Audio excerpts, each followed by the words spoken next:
You're watching Open Agenda. Here's our host, Joe White. Welcome to Open Agenda. I'm your host, Joe White. In the studio with us today is Ms. Trish Melvin from Fruitland, Mr. Mike Goldberg from Delmar. Good day, sir. So, this past Tuesday, we've been covering the ICE agreement, the lack of an agreement the last couple months, last 3 months now. Lots of folks have been coming out to the county council meetings. We've been seeing public comments last 2 hours plus. But then at the end of the day, we didn't even have a discussion. It was backed out of. And I wanted to talk a little bit, I want to bring in Dr. Joe Venosa and talk a little bit about the political side of why that happened. But then also I want to talk to the both of you about maybe the conversation we should have had this just not been a political posturing move, right? Sounds good. I'm interested to hear, what Dr. Venosa has to say. I noticed that night we had a sheriff that was frustrated at the table, a county executive that was very subdued, and an attorney that was very sheepish. Put together a quick PowerPoint that covers developments since the last council meeting, federal law that authorizes the 287G and the three different models of 287G that exist, the jail enforcement, the task force model, and the warrant service officer. The county was exploring the warrant service officer program. Oversight of the local correctional facilities can be either a county's elected sheriff or an appointed warden. The Wicomico County Detention Center is an example of a local correctional facility. Law enforcement officers, police officers, have a different training standard than correctional officers. So those two terms, for purposes of analyzing a statute, are not interchangeable. What is the state law as to a local correctional facility entering into a 287G agreement? Since the October 7th council meeting, on October 15th, the Maryland Attorney General Anthony Brown released guidance for state and local law enforcement agencies that addresses the application of state law when interacting or partnering with federal law enforcement agencies. And so the October 15th guidance explicitly addresses that law enforcement officers cannot participate in the 287G agreement in their capacity as a law enforcement officer. If they're operating as a law enforcement officer and they're not in that correctional context, then they cannot participate in the 287G. Department of Law's conclusion based on that guidance from the Attorney General is that the October 15th guidance concludes that a law enforcement officer engaging in cross-designation, for the purposes of immigration enforcement opens the county and the individual law enforcement officers to litigation. The county can engage in a 287G agreement at the jail, but only utilizing correctional officers and not law enforcement officers. And about 100 very angry, Haitian natives who were there to observe this dog and pony show. Well, and even American citizens were there. One of the ones that stuck out to me prominently was an American-born citizen of Mexican heritage.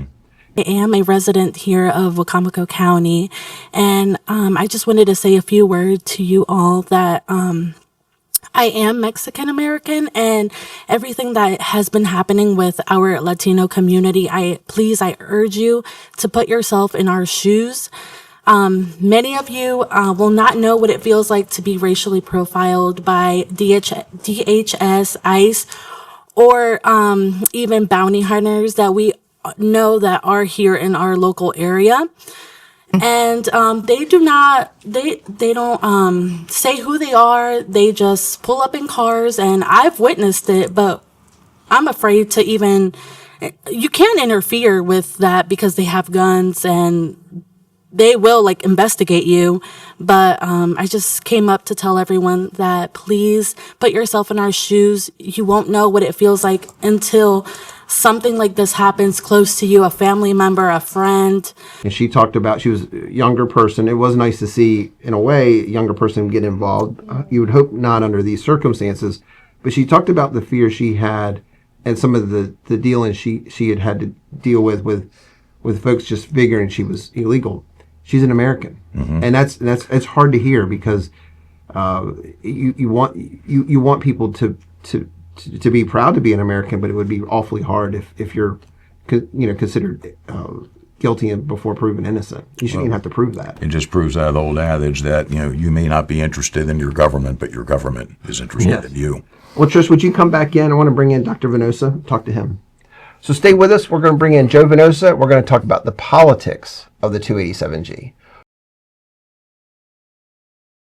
Welcome back to Open Agenda. In the studio with us now is Dr. Joe Venosa from Salisbury. Thank you.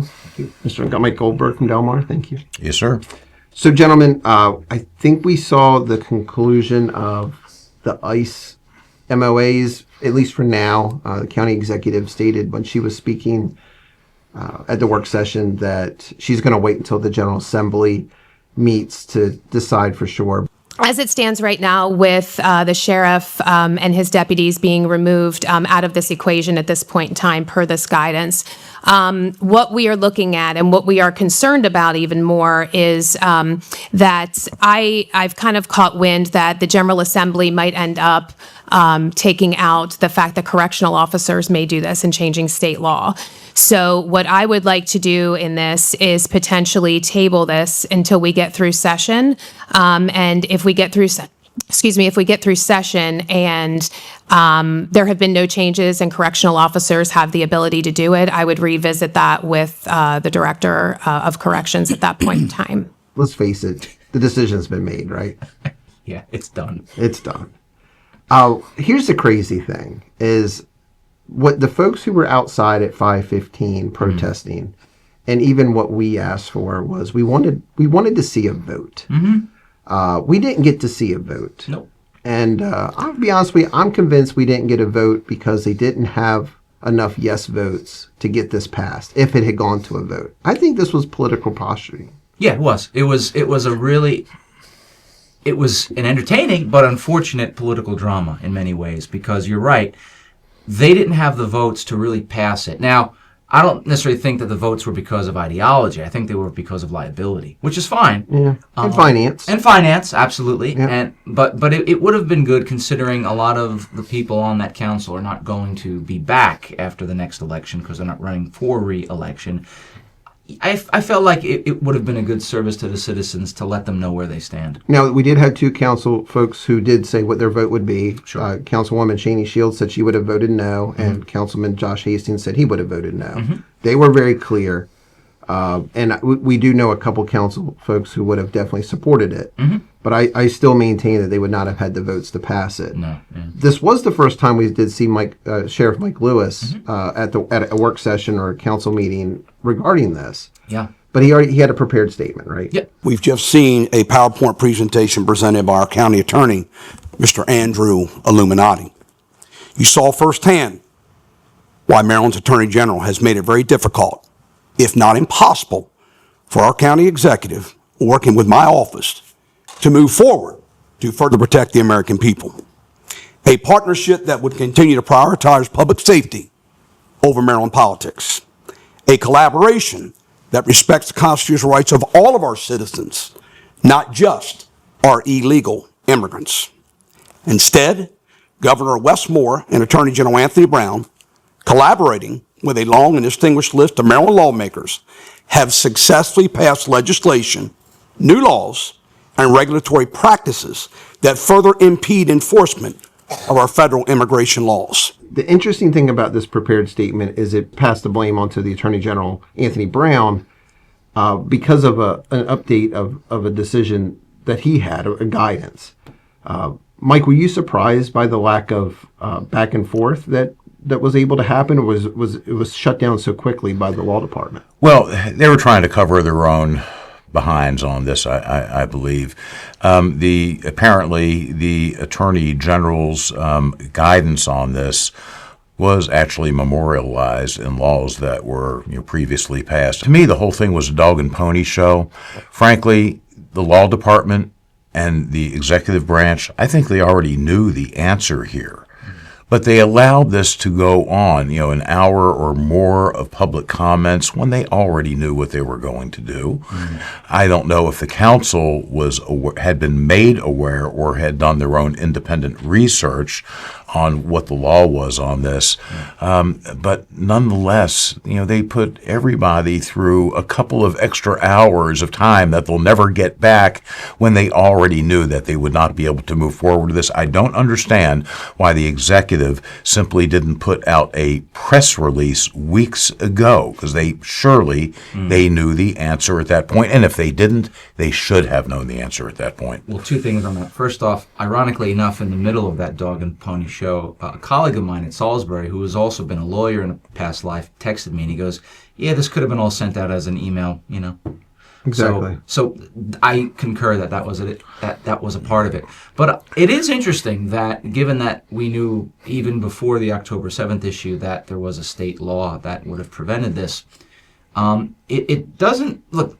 And again, nothing personal to Mr. Illuminati or anybody else who's working with him, but I'm not impressed Nor am I. that they dropped the ball so terribly in such a profoundly public way that they didn't know state law that made all of this posturing for months null and void. Now, I do think, and I have to say this because I think some people maybe can interpret it different ways, I don't think on this one the executive actually knew much until recently. I think if you watch her body language in that meeting, she was sulking pretty mightily. And for the first time in my living memory, she was rather quiet. I think that reflects the fact that they had been told rather late, or she had been told rather late, that there was no going forward with this. And for all the discussion about what's going to happen in the spring, and for all her supposed closeness to Governor Wes Moore, nothing's going on in the spring that's going to help her cause with this issue. I thought that was one of the interesting aspects is when we look back at the 2024 election, she played up her connections with Wes Moore. Yeah.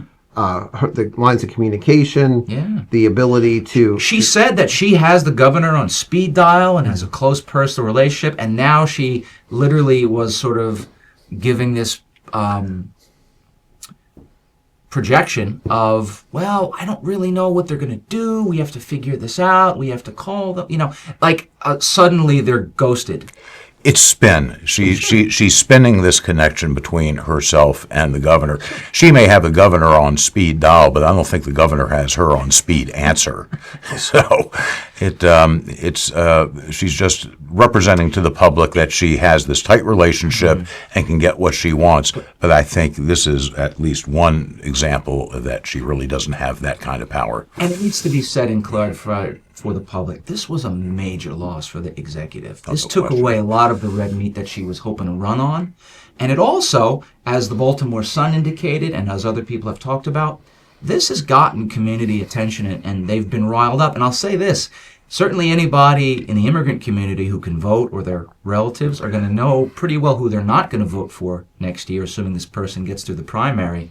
And I have to say, one of the most unfortunate things during this whole ordeal, and I would talk to some of the people in the Haitian community and other groups, just citizens who would go to these meetings, and they all really did believe, right, that this 287G program would kind of do what they're seeing in other places in terms of the extreme footage and the abductions.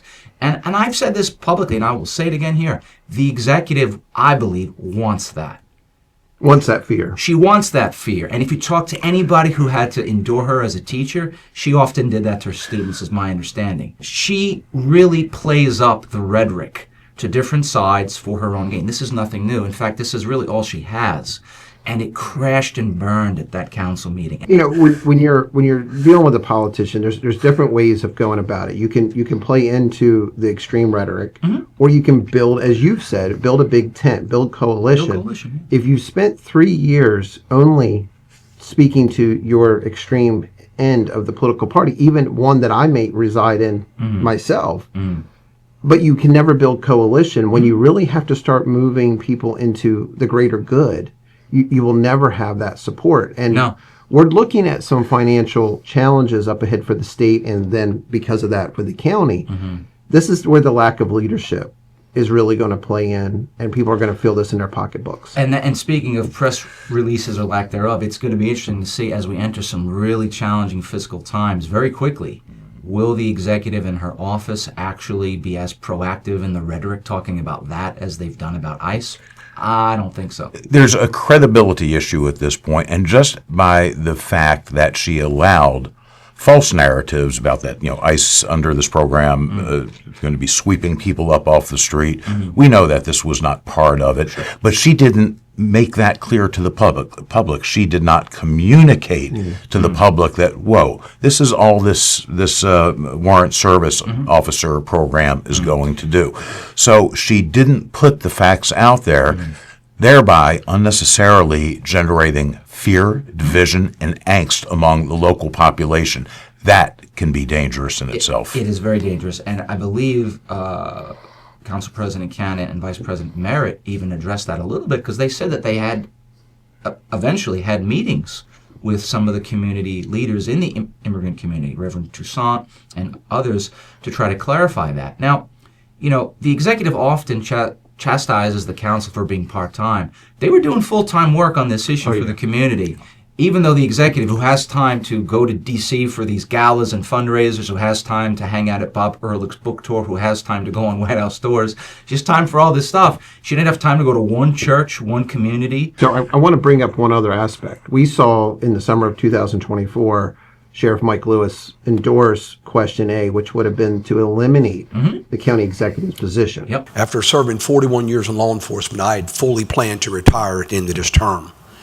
But because of what you just said and the reckless and irresponsible behavior that continues to be exhibited on a daily basis by this county executive, I will be running for a sixth term in this county. We need stability. We need somebody who's going to stand up to this bully and hold her accountable. So let's take that into the context of this 287G. He was sitting next to her Tuesday night. Did seem very comfortable. Do you think, in a way, he may have wished that we didn't have a county executive that muddied the water for this 287G? Or do you think that this whole process is just about political wins? I don't think, I know that's the case. And let's keep in mind something. The sheriff specifically said in August of 2024, specifically said he was not planning to run for re-election. But Julie Giordano's recklessness, her disregard for the law, her corrupt dealings with certain bloggers that put law enforcement officers' lives at risk, was the primary motivating factor in him deciding to run another term. That's pretty profound, and I think everybody, voters, really need to pay attention to that. The county executive is manipulating everybody around her, including the voters, including the sheriff, and is doing so to the detriment of the well-being of the residents of Wicomico County. And, frankly, I find it darn right scary. I really do. I want to bring in Trish Melvin back in. And, we understand that Trish very much opposed 287G. She spoke very eloquently, oftentimes, about that at county council meetings, talk about the financial and the liability side. Mike, I know you and I both have some regard that there should be some sort of program in place, although it should be very well have guardrails and restrictions on it. I want to bring back in, and I want to debate the merits of what would have happened had this proceeded and why it really didn't happen from a legal aspect. Okay? Yes, sir. Mr. Graham? That is an intellectual exercise that only a professor would love. So I'm going to watch. All right, good. So when we come back, we're going to bring in Trish Melvin, and we're going to talk about Maryland Attorney General Anthony Brown's Memorandum of Guidance. So stay with us. We'll be right back. Welcome back to Open Agenda. In the studio with us now is Ms. Trish Melvin from Fruitland. Thanks for coming back. Mr. Mike Goldberg, thanks for sticking around. Of course. So one of the interesting aspects of this debate with 287 is what could have been had we actually had public discourse about what we should have been doing. We know now everything's being put on the back burner, probably permanently. Trish, you had referenced the memorandum of guidance from the Attorney General Anthony Brown. I want you to explain that. I want you to go into detail of when that happened and why that was important, because it got presented Tuesday night as new information, but it wasn't, right? It was new guidance. Okay. But guidance is simply a reinterpretation and a clarification of existing law, Okay. almost like a reminder. Like don't run in the hallway or don't run by the Yeah, pool. don't run with scissors. Okay. So, let's see. The actual criminal procedure that is under discussion, which is 5-104, which prohibits law enforcement from having any immigration authority, that was passed in 2021, went into law in 2022. And so October 15th, the Attorney General reiterated or issued guidance to put it in better and more clear, understandable language for law enforcement, for administration attorneys, what law enforcement may and may not do in the state of Maryland. These 287G agreements can go forward in the Department of Corrections. We could do it today if we had the staffing for Department of Corrections. If they weren't short staffed. Right. So that has nothing to do with Anthony Brown.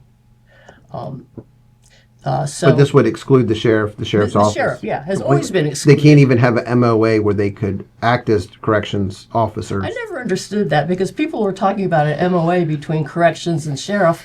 That doesn't provide the liability that you would need from the federal government.